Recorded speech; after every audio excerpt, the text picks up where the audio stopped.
Hi traders, it's Eddie here from TradeView and welcome to episode 256 of Trading Talk.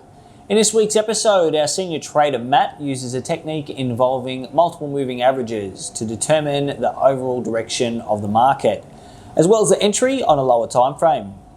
I can't believe it's August already, and that means only 106 days now till our Algo trading conference. It's going to be great to have all you attendees back at the Sofitel.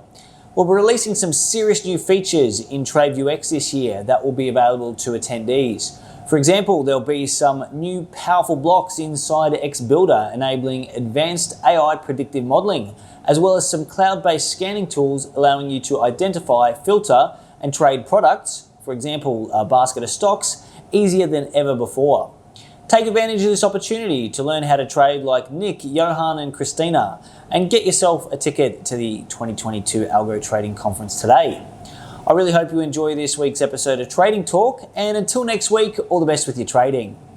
On PS, congratulations to last year's conference speaker Stefano Serafini, who's currently leading the World Cup Trading Championships with over 200% return. Well done, Stefano. That's all from me. I'll see you guys next week.